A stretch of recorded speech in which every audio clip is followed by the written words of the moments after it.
Lettre de Paul aux Colossiens, chapitre 3.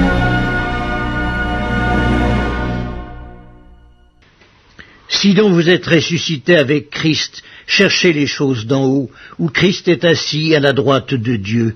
Affectionnez-vous aux choses d'en haut et non à celles qui sont sur la terre, car vous êtes morts et votre vie est cachée avec Christ en Dieu. Quand Christ, votre vie, paraîtra, alors vous paraîtrez aussi avec lui dans la gloire. Faites donc mourir les membres qui sont sur la terre, l'impudicité, l'impureté, les passions, les mauvais désirs et la cupidité qui est une idolâtrie. C'est à cause de ces choses que la colère de Dieu vient sur les fils de la rébellion, parmi lesquels vous marchiez autrefois, lorsque vous viviez dans ces péchés.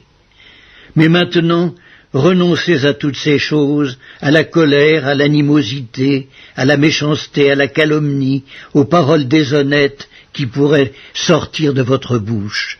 Ne mentez pas les uns aux autres, vous étant dépouillés du vieil homme et de ses œuvres, et ayant revêtu l'homme nouveau, qui se renouvelle dans la connaissance, selon l'image de celui qui l'a créé.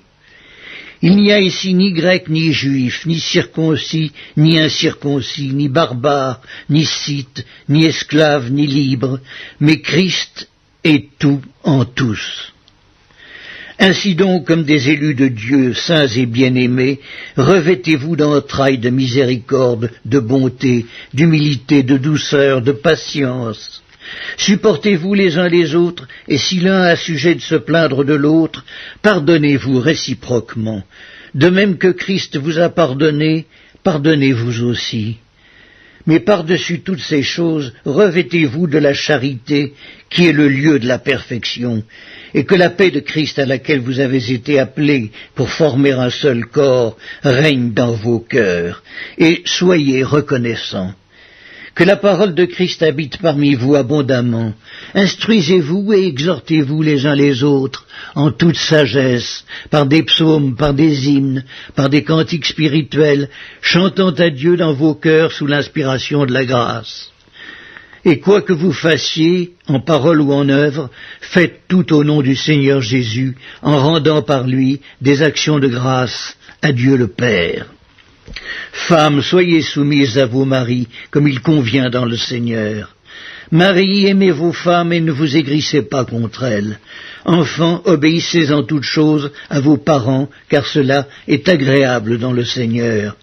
Pères, n'irritez pas vos enfants, de peur qu'ils ne se découragent. Serviteurs, obéissez en toutes choses à vos maîtres selon la chair, non pas seulement sous leurs yeux comme pour plaire aux hommes, mais avec simplicité de cœur, dans la crainte du Seigneur. Tout ce que vous faites, faites-le de bon cœur comme pour le Seigneur et non pour des hommes, sachant que vous recevrez du Seigneur l'héritage pour récompense. Servez Christ le Seigneur, car celui qui agit injustement recevra selon son injustice, et il n'y a point d'acception de personne.